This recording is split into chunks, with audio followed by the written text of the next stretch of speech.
Asian Para Games 2022, event olahraga difabel terbesar se-Asia Tenggara. Asian Para Games 2022, 30 Juli sampai 6 Agustus, live di iNews.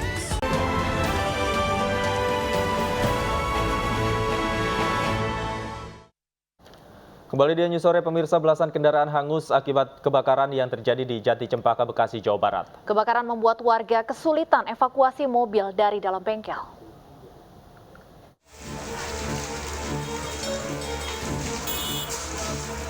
Sebuah showroom dan bengkel mobil di Jati Cempaka, Kota Bekasi, Jawa Barat terbakar Minggu pagi. Kobaran api yang membesar membuat warga panik dan berusaha menyelamatkan puluhan mobil yang ada di bengkel. Banyaknya material yang mudah terbakar membuat 3 unit mobil dan 10 sepeda motor ludes dilalap api. Diduga api berasal dari konsleting listrik yang terjadi di dalam bengkel. Dugaan sementara api disebabkan dari konsleting listrik. Untuk pengerahan unit dari pemerintah Kota Bekasi, 7 unit pemadaman dan 1 unit rescue. Untuk yang terbakar pada hari ini, 1 unit bangunan, 10 unit motor, dan 3 unit mobil. Terima kasih. 7 unit mobil pemadam kebakaran ditujukan untuk padamkan api. Tidak ada korban jiwa dalam peristiwa ini, namun kerugian ditaksir mencapai ratusan juta rupiah. Dari Bekasi, Jawa Barat, Rahmat Hidayat, iNews melaporkan. Barada Richard Eliezer alias Baradae mengaku bersedia menjadi justice kolaborator dalam kasus kematian Brigadir Joshua. Sementara mantan Kadif Propam Polri, Irjen Verdi Sambo dibawa ke Makobrimob Kelapa II untuk diperiksa terkait dugaan pelanggaran etik.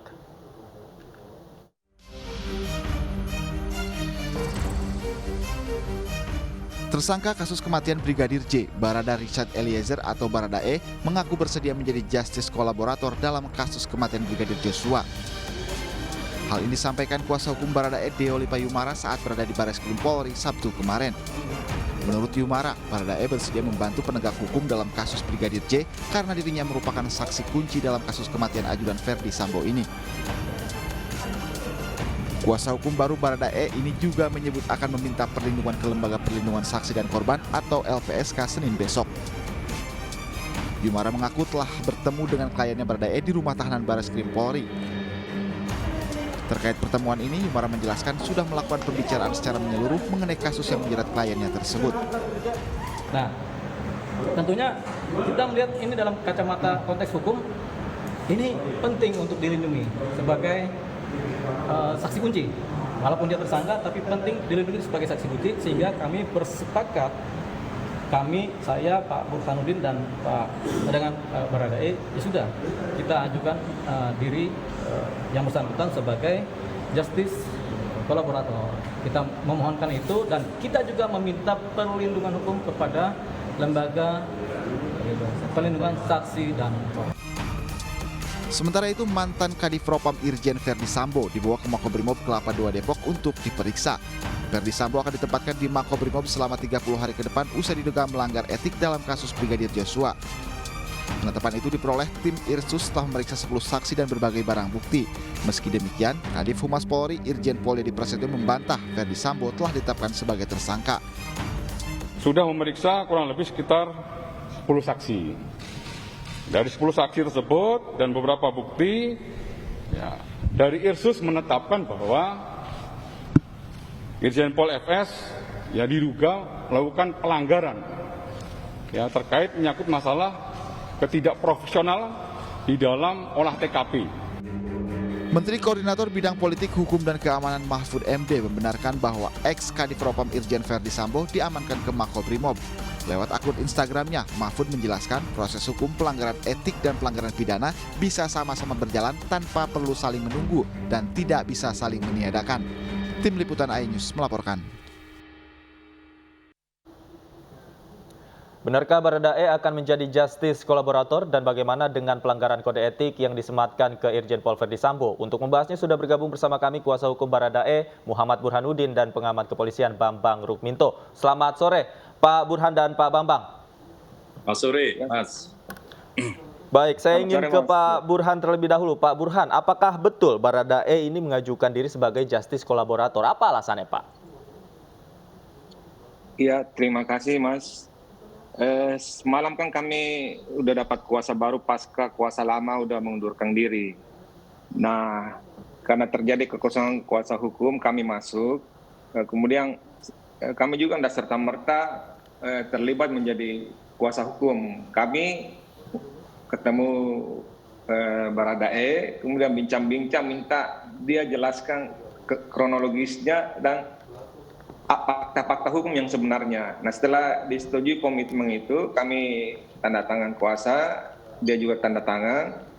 Ya, setelah itu dia nulis kronologisnya. Kita minta bahwa ungkap apa yang sebenarnya yang terjadi, jangan ada yang disembunyikan gitu. Nah, setelah kami membaca, kemudian mendengar langsung dari Baradae ini, ya ternyata bahwa memang perlu ini justice collaborator, dan ketika kami tanyakan dia bersedia gitu. Kenapa kami ke justice collaborator? Karena pelaku tindak pidana ini bersedia untuk bekerja sama dengan aparat penegak hukum. Kemudian di samping dia bersedia bekerja sama, tentu ada pelaku lain dan kasusnya termasuk kasus besar yang bisa dibongkar lagi gitu. Jadi saya kira dari aspek perlindungan hukum dari kami sebagai lawyernya, di samping asas kepastian hukum yang kita minta untuk ditegakkan, juga keadilan masyarakat dan keadilan semuanya bisa dibuka secara terang benderang. Nah, begitu fakta hukum ini akan dibuka, otomatis kan perlu perlindungan juga buat Baradae gitu. Baik, Pak Burhan, apakah artinya dengan mengajukan diri sebagai justice kolaborator, klien Anda Baradae menyatakan dirinya bukan pelaku utama dalam kasus ini? Iya, saya kira gitu, isyaratnya gitu. Begitu dia mau mengajukan justice kolaborator, itu otomatis dia bukan pelaku tunggal. Kalau dia pelaku tunggal, nggak akan bisa nggak bisa dapat syarat justice kolaboratornya. Jadi ada pelaku lain gitu. Oke, saya ke Pak Bambang. Pak Bambang, melihat kasus ini seperti apa dengan Baradae mengajukan diri sebagai justice kolaborator, kemudian juga dugaan pelanggaran etik yang diduga dilakukan oleh Ferdi Sambo? Satu-satu ini ya, terkait dengan Baradae yang mengajukan justice kolaborator, itu adalah hak setiap individu ketika dia ditersangkakan. Apalagi pentersangkaan ini dengan pasal 338, Junto 55 dan 56, artinya memang ada peluang tersangka lain gitu. Makanya tetapi kerja para pengacara Baradae ini tentunya sangat berat sekali, karena saya melihat bahwa ini persoalannya bukan tidak sederhana karena sejak awal kasus ini memang sangat rumit karena terkait dengan kelompok-kelompok yang ada di kepolisian gitu loh. Makanya ini ada persoalan hegemoni kepolisian, kalau istilah saya adalah hegemoni kepolisian, bagaimana dominasi kelompok yang tidak memiliki integritas, tidak jujur, menutupi permasalahan sejak awal inilah yang akan diluruskan oleh para pengacara. Makanya saya hormat dan salut pada para pengacara, baik pengacara Baradae maupun pengacara Brigadir J, bahwa ini harus ditegakkan, harus diluruskan, karena kita sama-sama mencari keadilan. Bagi masyarakat memang harapannya Polri saat ini benar-benar bekerja dengan profesional, transparan dan akuntabel terkait dengan etik pelanggaran etik yang dilakukan oleh Irjen FS. Ini saya melihat masih agak rancu ya, karena yang dimaksud oleh Barreskrim terkait pelanggaran etik ini yang seperti apa? Karena kalau melihat fakta-fakta di lapangan, kan ini ada terkait dengan penghilangan barang bukti, penghilangan barang bukti dan sebagainya. Dan terlepas dari itu, terkait kode etik ini sebenarnya sudah diatur dalam Peraturan Kapolri Nomor 7 Tahun 2022 yang kemarin sempat menjerat AKBP Brotoseno yang kemudian di PTDH. Saya mengkritisi Peraturan Kapolri 7 Tahun 2022 itu, karena di situ tidak secara detail mengatur bagaimana sanksi dilakukan pada personel yang melakukan pelanggaran gitu loh. Ya, Pak Bambang. Siap. Ya, Pak Bambang, jika memang benar ada dugaan penghilangan barang bukti, ini kan seharusnya masuk di ranah pidana. Mengapa kemudian Betul. menurut Anda Irjen Verdi Sambo ini justru dijerat dengan dugaan pelanggaran kode etiknya terlebih dahulu? Nah, ini yang menariknya di situ. Makanya ini terkait dengan ketegasan Kapolri dan komitmen Kapolri bagaimana melakukan bersih-bersih di internal. Karena saya melihat bahwa peraturan Kapolri 7 tahun 2022 ini adalah benteng kecurangan, melindungi kecurangan yang di internal dengan mengatasnamakan etik, mereka lolos tidak dipidana. Makanya kerja para pengacara ini harus benar-benar sangat berat sekali, makanya perlu kita dukung gitu. Oke. Ini PR bagi Pak Burhanuddin dan kawan-kawan seperti itu. Oke. Saya kembali ke Pak Burhan. Pak Burhan, tadi Anda katakan bahwa Baradae sempat bertemu dengan Anda, kemudian menceritakan bagaimana kronologi sebenarnya. Apa saja, jika boleh diketahui kisi-kisinya, fakta-fakta hukum terkait hal ini yang diceritakan oleh Baradae kepada Anda? Ya, terima kasih Mas. Jadi pada intinya semalam, ya begitu dia semacam mencurahkan isi hatinya terhadap fakta-fakta hukum yang terjadi. Sebenarnya itu kemudian di BAP itu kalau tidak salah sedikit BAP-nya BAP revisi, karena BAP yang awal itu sebenarnya BAP yang masih dia labil gitu, dan setelah ini BAP yang terakhir ini adalah BAP yang sebenarnya gitu. Jadi ini juga kerja-kerja dari tim Barreskrim utamanya di bagian yang menangani. Saya kira salut juga bahwa ini arahnya udah benar, sebentar lagi akan terang benderang, karena Baradae ini juga udah menjelaskan apa yang dia ketahui terhadap peristiwanya, kemudian para pelakunya dan sebagainya gitu. Pak Burhan, klien Anda juga mengajukan perlindungan ke LPSK. Ancaman seperti apa dan dari siapa yang diterima hingga klien Anda merasa perlu meminta perlindungan? Saya kira gini, titik pandangnya bukan dari segi ancaman atau gimana, karena ini kan dianggap kasus yang sulit juga, kasus yang besar, kemudian melibatkan institusi Polri juga. Jadi saya kira kalau orang masuk ke LPSK itu bukan berarti ada ancaman yang serius yang seketika itu terjadi, tidak. Jadi muatan perkaranya itu dilihat gitu, bahwa ada perkara yang besar, pelaku tindak pidananya mengakui perbuatannya, kemudian mau bekerja sama dengan aparat penegak hukum, itu yang patut diapresiasi, karena dia akan membongkar semua, dan itu udah dilakukan pada BAP semalam gitu. Dia semua yang diketahui dari A sampai Z udah dituangkan dalam BAP gitu, terkait keterlibatannya dia, terkait adanya perintah dan pihak-pihak yang lain, itu udah di semua. Cuma kami tidak dalam kapasitas untuk menerangkan, ini proses penyidikan gitu. Kami hargai kinerja penyidik, biarlah nanti berproses untuk proses penyidikan, penuntutan dan di persidangan gitu. Tapi intinya Baradae ini udah membongkar semua, jadi dia juga pasca itu dia menyatakan bahwa dia sekarang udah plong katanya gitu, udah tidak terbebani ya gitu. Artinya di dalam BAP-nya itu kali ini Baradae bisa mencurahkan seluruhnya, termasuk kemungkinan adanya perintah, kemudian adanya tersangka lain dalam hal ini ya? Ya bukan kemungkinan lagi, udah semua diinikan, yang terlibat, yang ada apa segala macam udah dibongkar semua di sana. Tapi sekali lagi saya katakan, saya tidak dalam kapasitas untuk menyampaikan di sini. Baik, saya kembali ke Pak Bambang. Pak Bambang, Anda sendiri melihatnya apakah ada keterkaitan antara keinginan Baradae menjadi justice kolaborator dengan pemeriksaan Irjen Verdi Sambo di Makobrimob? Artinya ada keterangan dari Baradae yang membuat kemudian ada penetapan dugaan pelanggaran etik yang dilakukan oleh Irjen Verdi Sambo.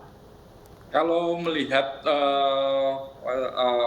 penetapan tersangka dengan itu memang mungkin ada keterkaitan ya. Bagaimanapun juga pengamanan bagi tersangka ini sangat penting sekali gitu loh. Kalau kemudian sama-sama dikumpulkan di tahanan Barreskrim, ini memang sangat bisa memunculkan ketidakamanan bagi Baradae, karena Baradae ini adalah pihak yang saya lihat pihak yang paling rentan gitu, karena posisi dia adalah seorang tamtama yang pertama paling awal gitu loh. Makanya sangat rentan sekali. Upaya untuk memisahkan antara Baradae dengan yang lainnya ini tentunya sangat penting sekali untuk menjaga keamanan. Bagaimanapun juga kasus ini harus dituntaskan dan keselamatan dan keamanan Baradae ini sangat penting sekali di situ.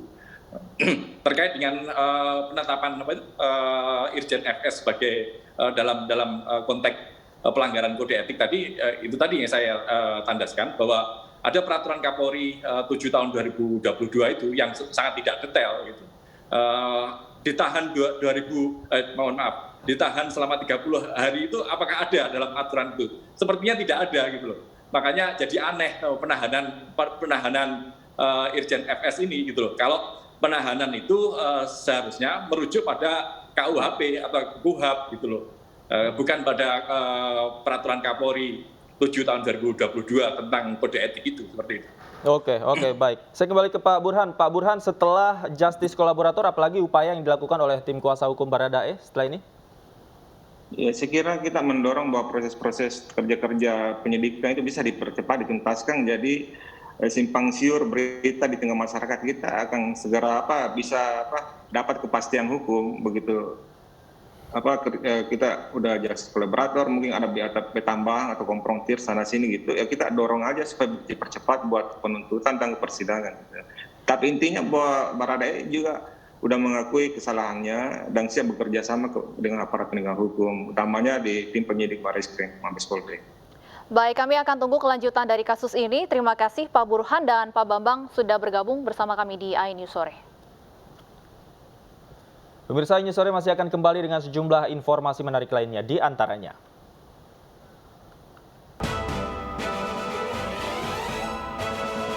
Akibat korsleting listrik, 2 petak rumah semi permanen di Padang, Sumatera Barat ludes terbakar.